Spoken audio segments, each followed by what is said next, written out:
Makinig po tayo kay Palas spokesperson Atty. Claire de Castro patungkol sa lumabas kahapon na tuwang-tuwa pa si VP Sara nang sabihin niyang doon sa Bisaya. Ako, hindi nararapat yung ganyang klaseng tao eh. Alam niyo po sa Biblia, babasahin ko sa Biblia. Dito po sa banal na kasulatan ay sa Roma 13:2. Roma 13:1. Ang bawat tao pasakop sa mga pinuno ng pamahalaan. Sino bang pinuno ng pamahalaan ngayon? Umiiral? PBBM. Sapagkat walang pamahalaang hindi mula sa Diyos. At ang pamahalaang umiiral ay tinatag ng Diyos. So, maliwanag po. Sino nagtatag? Kay Pangulong Bongbong, ang Panginoon Diyos. Amen. Pakinggan po natin ang pagsagot ni Atty. Claire Castro. Kung hindi po tama ang magibigay. Ma'am, on another topic, over the weekend, Vice President Sara Duterte visited the earthquake victims in Sarangani. And habang ina-address niya yung crowd, she quote-unquote jokingly said na ang mga masamang damo matagal mamatay, BBM. Sinundan niya ito ng statement na umuwi na tayo, baka suspended na tayong lahat dahil grabe talaga silang mamersonal. Dahil daw po mahilig mag-suspend ng mga opisyal ang administrasyon sa mga nag-criticize dito. Ang reaction po. Ang Pangulo, ang administrasyon na ito ay tumutupad sa batas. At least, ang sabi niya ay masususpend kung nag-criticize. Alam naman natin na kinakasuhan lang naman kung nagkakaroon ng fake news, nagpapakalat ng fake news. Kung sinususpend, wala pa po akong nabalita ang sinuspend. But, if ever may masuspend, kritiko, at least, hindi na EJK. Buhay pa rin.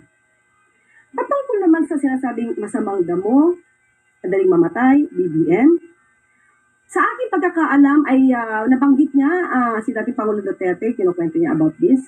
So, tama naman na masamang damo ang pagkakadescribe niya sa kanyang ama. Dahil, sino ba ang umamin na siya ay pumapatay? Sino rin ba ang umamin na siya nagnanakaw ng pondo ng bayan? Sino rin ba ang umamin at tingin po natin ito ay nasa lahi na nila? Sino ba ang umamin na may assassin? Sino ba ang gumagamit ng marijuana habang siya ay presidente na? Yan naman ay inamin lahat ng kanyang ama. So maybe tama ang Pangulo, tama ang Vice Presidente sa pagkakadescribe sa kanyang ama na masamang damo. Pero yung tungkol sa matagal mamatay, ang Pangulo naman nung siya nagkasakit at mukhang maraming humihiling na siya ay mawala na dahil maraming gusto na siya mawala sa pwesto. Anong sabi ng Pangulo? Huwag naman kayo masyadong excited. Diba? Yung mga nagmamadali lang siguro na makapwesto, yan ang humihiling na mawala ang Pangulo. Pero ang sabi ng Pangulo, huwag kayong excited. Ma'am, what do these so-called jokes? Anong signal po kaya ang nabibigay ito sa publiko? Especially, it came from the second highest official in government. Katulad po at uulitin ko, kapag ang Vice Presidente ay walang binabasang script, lumalabas ang tunay na kulay, lumalabas ang tunay na anyo. Kung kayo mismo nakakakita na hindi maganda, para sabihin ito, mula sa pangalawang mataas, nag-occupy ng pangalawang mataas na posisyon. Ibig sabihin, Alam niyo, napunog ko rin yun eh. Pagkatapos niya sabihin yung masamang damo, matagal mamatay, ang binabanatan niya ron si Bongbong eh. PBBM ang nakalagay. Eh, BBM lang. Wala yung P.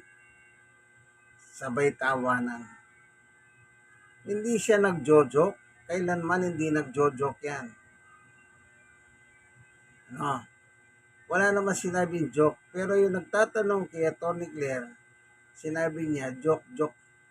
Bakit? Meron ba sinabi si Lustay na joke? Pagkatapos niya sabihin yun, halos mag-agigik siya sa tawa. Parang kulang na lang. Tuwang-tuwa siya patungkol kay PBBM. Hindi ko alam bakit ganyan na lang ang galit ng pamilyang Duterte dyan. Samantalang sila noon tumakbo ng Uni team. Kasi meron silang pinagkasunduhan noon.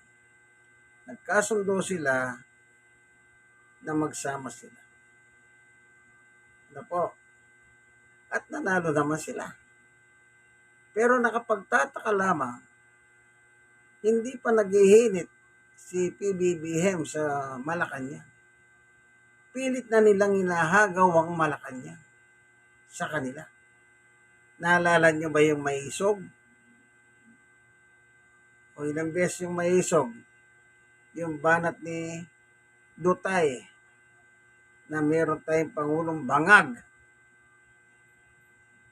Bilang Pangulo, dapat igalang mo yung posisyon niya. Kung galit ka man kay Bongbong Marcos, yung pagkataon ni Bongbong, dapat igagalang niyo po yung posisyon niya. Ano bang posisyon ni Bongbong Marcos? Presidente. Ang sabi sa Biblia, ang pamahalang umiiral. Anong sabi ng kasulatan? Ay, ang bawat tao'y pasakop sa mga pinuno ng pamahalaan. Si Duterte, sibilyan na siya. Tapos na yung kanyang panunungkulan. Dapat pasakop na siya nakaupo. Pero wala eh. Wala siyang respeto sa itinatag ng Diyos. Ano yan? Mocking God. Sapagkat walang pamalahan na hindi mula sa Diyos. At ang pamalahang lumiiral ay itinatag ng Diyos. Yung umiiral na pamahalaan, ang nagtatagpo pala ang Diyos. Kaya sabi ko sa comment ko, magantay ka lang. Lustay Piatos, referring to Sarah. Magantay ka lang sa parusa ng Diyos. Yung tatay niya, wala ring respeto. Yung matandang mayabang, magnanakaw, pumapatay ng tao, na kandidato ng Iglesia ni Cristo, na itinatag ni Yumao Felix Manalo, na Antikristo at kampon ni Satanas. Walang respeto sa namumuno. Sa panahon na maisog, muro, maisog sila. Pero yung maisog na nilalangaw naman. Etong kanyang anak. Hindi naman sinaaway ni Pangulong Bongbong. Pero galit na galit siya kay Bongbong. Ang dami mga sinasabi sa social media patungkol sa ating Pangulo. Dapat vice presidente ka, pasakop ka sa presidente. Naalala niyo po ba si Noli Di Castro, vice president siya noon? Ang presidente niya si Gloria. Nang galit ng mga tao, sabi nila kay Noli Di Castro, magsalita ka na, Noli. Pero anong sabi ni Noli? Nirespeto niya ang presidente noon. Hindi siya gumalaw. Pero kung gumalaw po si Noli noon, nagsalita na si Noli noon sa matinding galit ng tao kay Gloria, sigurado ang magiging Pangulo ay si Noli Di Castro. Pero hindi, sabi ni Noli Di Castro, ginalang niya ang presidente, ang sitting president. Pero sa nangyayari ngayon, walang kagalang-galang ang magpamilyang Duterte na ito. Kita nyo yung si Baste? Ulo daw.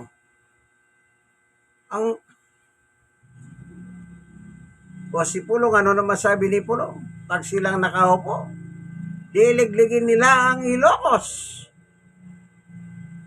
Yang mga ganyang tao, walang respeto sa sitting president, mocking God. Sila po'y lumalaban sa Diyos. Alam nyo, yung inyong kapangyarihan na yan, hindi pang habang panahon. Dapat pag ibinigay ng Diyos ang posisyon ninyo, gawin nyo na lang ng may katapatan ng inyong posisyon. Ganon dapat. At ano pang sinasabi ng Biblia? Ang sinasabi ng Biblia, dapat ang presidente iginagalang at ipinagdarasal. Hindi para mamatay o whatever, kundi ang sabi ng kasulatan ay ito. Sa unang Timoteo chapter 2 verse 3. Ito ang mabuti at nakalulugod sa Diyos na ating tagapagligtas. 4. Nang ibig ay maligtas ay dito sa una pala, sorry. Sa chapter 2 verse 1. Una-una sa lahat, ipinakikiusap kong pabutin ninyo sa Diyos ang inyong kahilingan, panalangin, pamanik at pasasalamat para sa lahat ng tao. 2. Gayon din naman gawin ninyo para sa mga hari at mga may kapangyarihan upang mamuhay tayo ng matahimik, payapa, marangal at may kabanalan.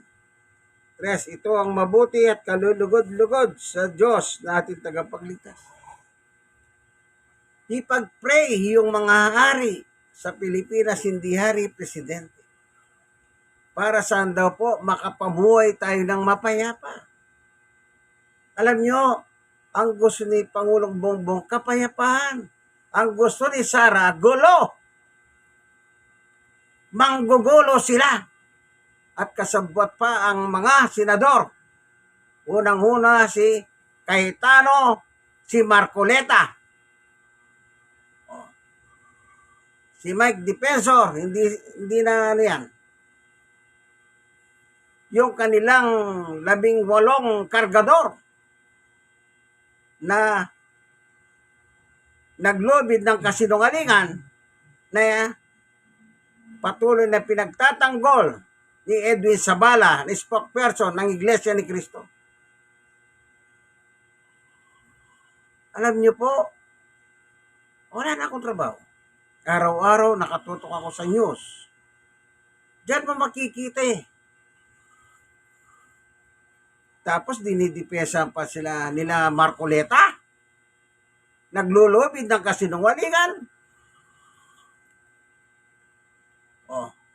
Pinagtatanggol pa ni Edwin Sabala.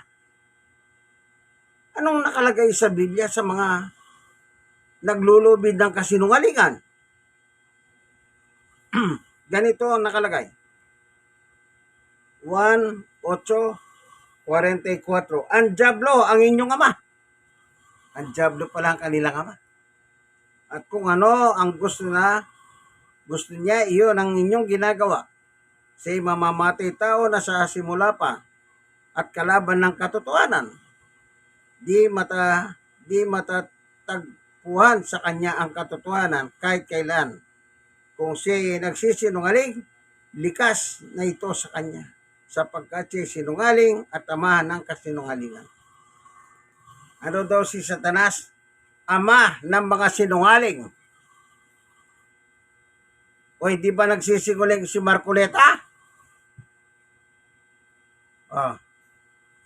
Sipin nyo, pinresinta nila sa Blue Ribbon Committee. Kuno!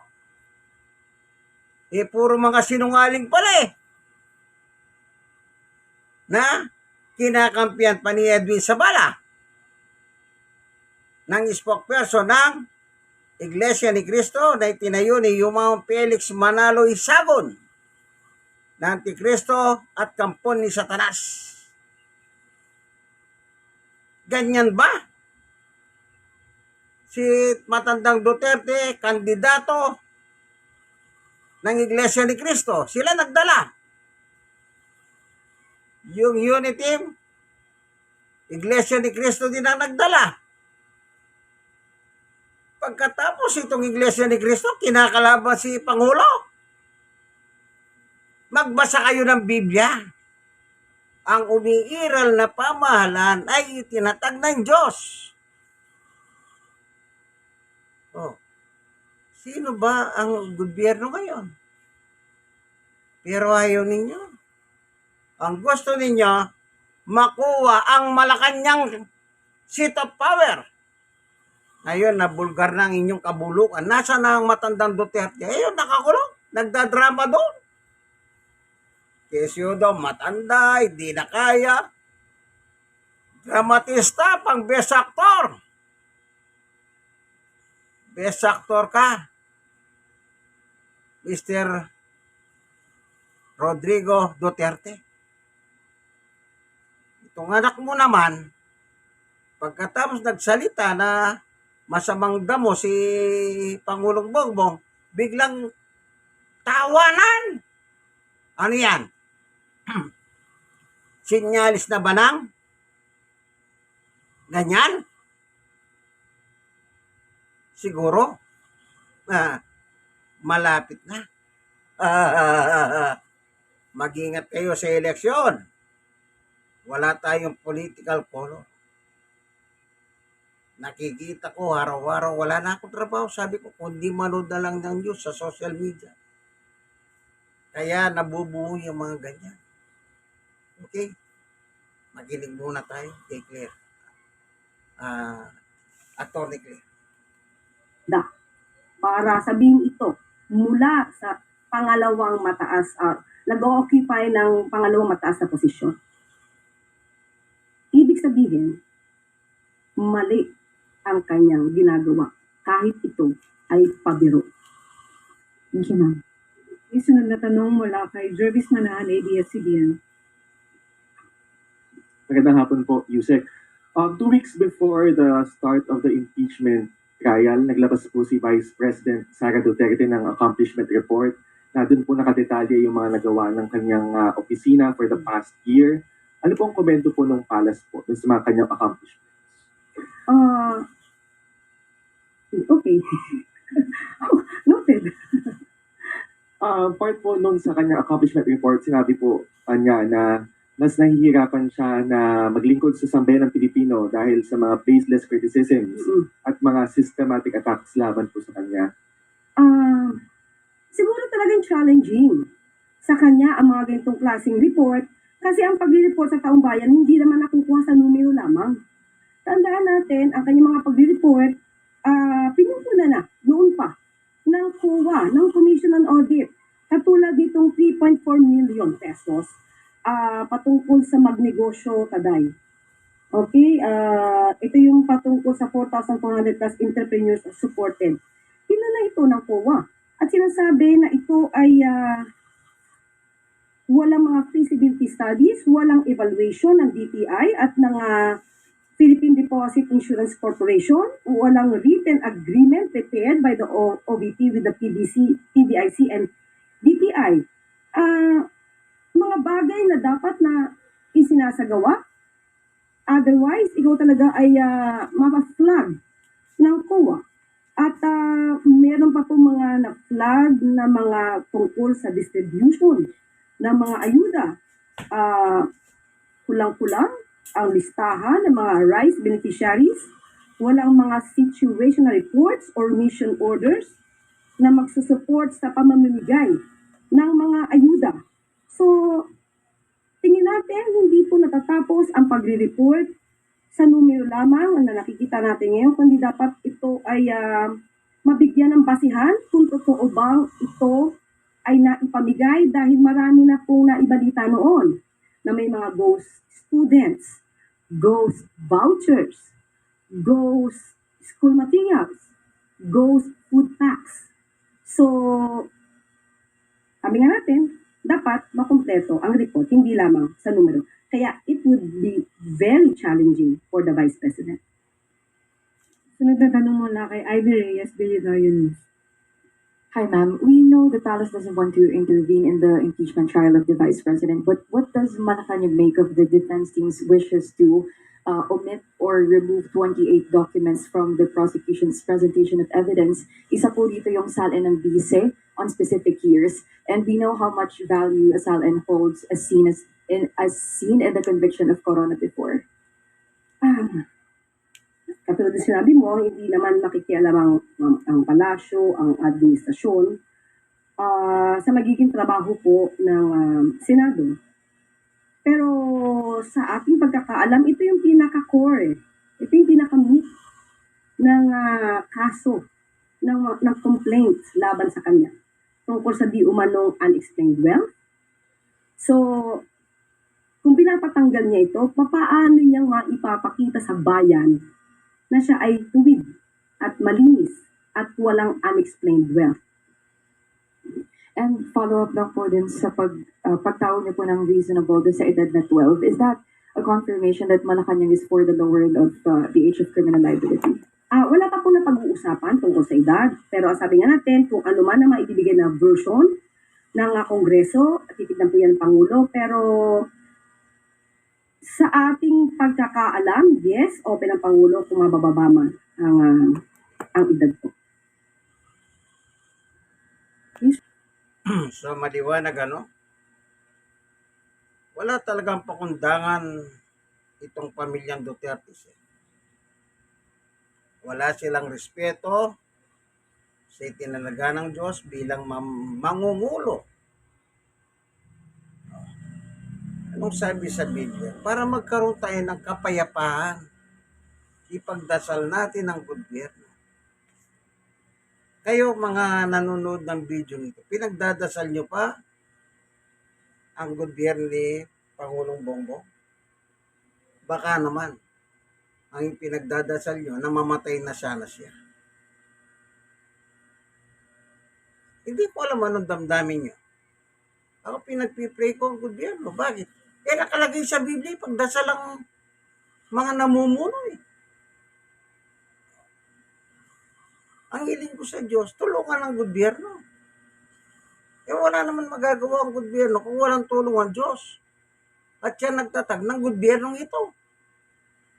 Dapat lahat ng tao magpasako sa presidente na si Bongbong Marcos. Yun lang po. Hanggang dito na lamang.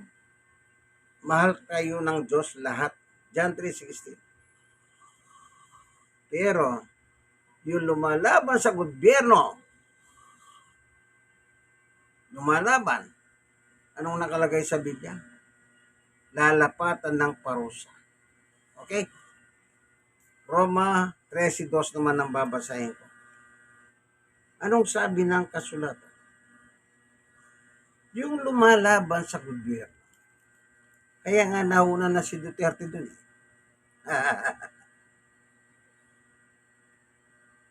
Kaya nga, ang lumalaban sa pamahalaan ay lumalaban sa itinakda ng Diyos.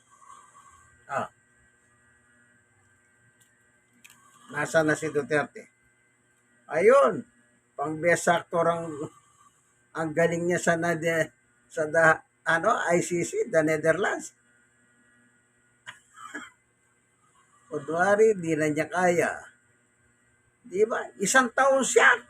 Hindi siya umarap sa mga prosecutor ng ICC. Di ba? Inamin niya. Pumatay siya ng tao, inamin niya. Magnanakaw siya. Ano yung ninakaw niya? Ayun, pinayaman si Kaufman. Sa loob ng 1 taon, naging bilyonary yung abogado na yun. Imbis na itulong na lang sa mamamayan, yung ninakaw niya. Siya naman na may sabi sa video Marami ako ninakaw, sabi niya.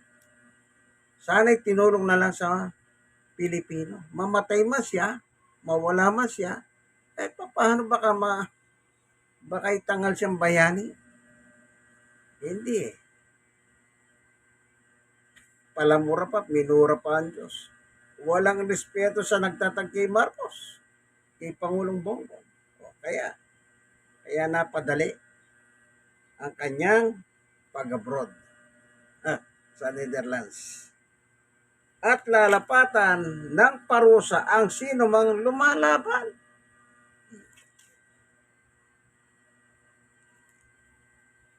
Oh, hindi ako may sabi niyan. Ang kasulatan. Sino? Si Apostol Pablo. Sino si Pablo? Apostol ni Jesus.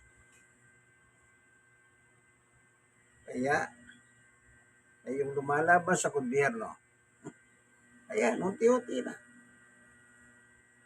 Di ba? God is good all the time. Yung kaibigan ni Jesus, Brother Manny Bautista, mahal tayo ng Diyos. Sana mahalin natin yung salita ng Diyos. Mahalin natin ang gobyerno na itinatag ng Panginoon Diyos. Amen? God is good all the time.